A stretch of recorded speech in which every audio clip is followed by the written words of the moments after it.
Mặt trời chói chang trên sa mạc Kalahari, một con tròn đất tìm thấy một con bồ cấp mòng nước. Đột nhiên, tiếng báo động vang lên, tròn đất bỏ chạy, để lại con mồi, nhưng không có đại bàng nào, chỉ có một con drongo đuôi tre. Con chim sà xuống, cập lấy bồ cặp và bay đi. Drongo đã ra tiếng báo động để cướp thức ăn. Nó là bậc thầy lừa đảo, biến nỗi sợ thành cơ hội. Drongo đuôi tre, kẻ lừa đảo thông minh của Savannah. Xin giới thiệu chim drongo đuôi tre, một loài chim đen bóng với cái đuôi tre đặc trưng được tìm thấy khắp vùng châu Phi hạ Sahara. Drongo rất dũng cảm, thường đuổi những loài chim lớn hơn nhiều để bảo vệ tố của chúng. Các loài động vật khác như tròn đất tin tưởng drongo như những người lính gác, dựa vào tiếng báo động của chúng để giữ an toàn. Nhưng động lực thực sự của drongo là thức ăn.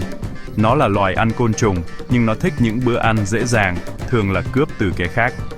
Bằng cách ra tiếng báo động, drongo làm các loài vật sợ hãi bỏ lại thức ăn của chúng. Hành vi này được gọi là ký sinh cướp đoạt, là một chiến thuật sinh tồn cốt lõi. Các nhà nghiên cứu đã phát hiện ra rằng drongo có thể kiếm được một phần đáng kể thức ăn của chúng bằng cách này. Drongo vừa là người bảo vệ vừa là kẻ trộm, được tin tưởng vì những lời cảnh báo của nó, nhưng lại sẵn sàng lợi dụng sự tin tưởng đó. Nó giống như một nhân viên bảo vệ, đôi khi phát ra báo động giả để bỏ túi chiến lợi phẩm. Vai trò kép này khiến drongo trở thành một trong những kẻ lừa đảo hấp dẫn nhất của tự nhiên. Sự xảo quyệt của nó thách thức những ý niệm của chúng ta về thiện và ác trong thế giới động vật. Drongo là bậc thầy sinh tồn thông qua sự lừa dối. Vũ khí bí mật của drongo, giọng nói của nó. Nó là bậc thầy bắt chước, có thể ra tiếng báo động của hơn 50 loài. Khi nhằm mục tiêu vào chim trích chòe, nó bắt chước chính xác tiếng báo động của chúng, khiến lời cảnh báo có vẻ thật. Những con trích chòe nghe thấy nguy hiểm bằng ngôn ngữ của chính chúng và bỏ chạy, để lại thức ăn của chúng. Drongo không chỉ bắt chước ngẫu nhiên, nó chọn tiếng kêu phù hợp cho đúng đối tượng. Nếu tiếng báo động của chính nó không còn hiệu quả, nó sẽ chuyển sang tiếng kêu của nạn nhân, tăng cơ hội thành công. Các nhà khoa học đã phát hiện ra rằng drongo có thể thứ nhiều tiếng kêu khác nhau trong một lần cố gắng trộm cắp. Đây không chỉ là bắt chước, đó là trình diễn và chiến lược. Drongo thích nghi, ứng biến và thao túng, đọc phản ứng của mục tiêu. Nó giống như một diễn viên thay đổi vai để thuyết phục khán giả. Sự linh hoạt về giọng nói này rất hiếm và cho thấy trí thông minh cao. Khả năng lừa dối bằng âm thanh của drongo là một thành tựu tiến hóa đáng kinh ngạc. Nó không chỉ sao chép, nó đang giao tiếp, thao túng và sinh tồn. Ở Kalahari, giọng nói của drongo là công cụ mạnh mẽ nhất của nó. Với mỗi tiếng kêu, nó viết lại các quy tắc của Savan. Drongo là một nghệ sĩ thực thụ trong nhà hát vĩ đại của tự nhiên.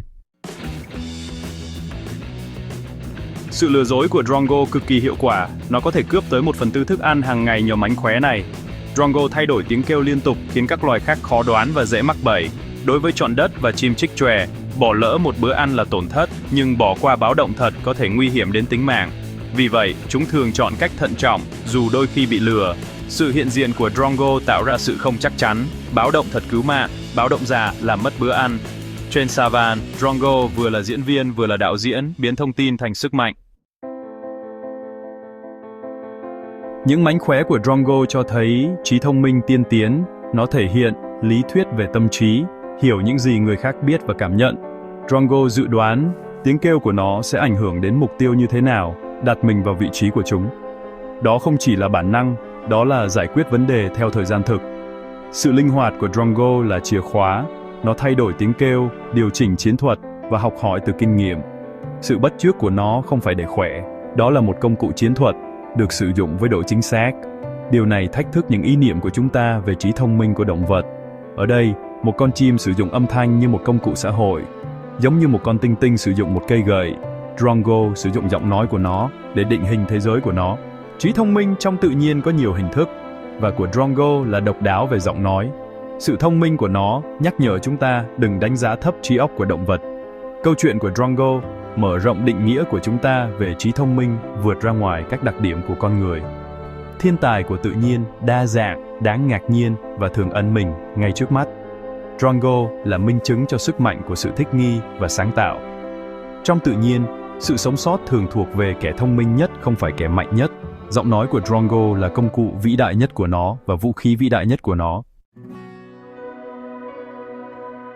Sự lừa dối của drongo lan truyền khắp hệ sinh thái. Những vụ trộm của nó buộc các loài động vật khác phải thích nghi, ăn nhanh hơn, cảnh giác hơn hoặc kiếm ăn bí mật. Điều này khơi dậy một cuộc chạy đua vũ trang tiến hóa về chiến lược và phản chiến lược. Một số loài động vật vẫn chọn kiếm ăn gần Drongo, coi trọng những báo động thật của chúng chống lại kẻ săn mồi. Drongo vừa là lính gác vừa là kẻ trộm, tạo ra một vùng an toàn và rủi ro. Sự hiện diện của nó làm phức tạp động lực kẻ săn mồi con mới, làm cho cảnh quan âm thanh của savan trở nên phức tạp hơn. Các loài con mồi luôn cảnh giác, cân bằng sự sống sót với nguy cơ bị lừa. Drongo là một trung tâm thông tin và thông tin sai lệch, định hình cuộc sống của nhiều loài.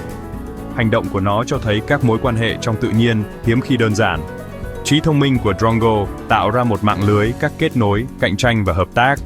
Ở Kalahari, một con chim thông minh có thể thay đổi luật chơi cho tất cả mọi người. Câu chuyện về Drongo đuôi tre không chỉ là một sự tò mò tự nhiên, đó là một bài học về sự sáng tạo và thích nghi. Drongo không phải là loài lớn nhất hay mạnh nhất, nhưng nó phát triển mạnh bằng cách đánh lừa đối thủ. Chiến lược của nó cho thấy rằng trí thông minh và sự đổi mới có thể mạnh hơn sức mạnh thô bạo. Trong cuộc sống của chúng ta có thể học hỏi từ Drongo suy nghĩ sáng tạo, thích nghi nhanh chóng và sử dụng những tài năng độc đáo của chúng ta. Sự lừa dối của Drongo không phải là một hình mẫu về đạo đức, nhưng sự khéo léo của nó thật đáng kinh ngạc. Chúng ta có thể sử dụng giọng nói và trí óc của mình để giải quyết vấn đề và cùng nhau xây dựng. Bài học thực sự là phải thích nghi, học hỏi từ những thất bại và coi trọng các chiến lược thông minh. Drongo nhắc nhở chúng ta rằng trí thông minh có nhiều hình thức. Mỗi loài vật đều có một câu chuyện và mọi hành vi đều có một mục đích. Bằng cách nghiên cứu chúng ta học hỏi nhiều hơn về tự nhiên và về chính chúng ta. Con chim đen nhỏ bé của Kalahari là một nhà chiến lược bậc thầy, một nghệ sĩ và một người thầy trong nghệ thuật sinh tồn.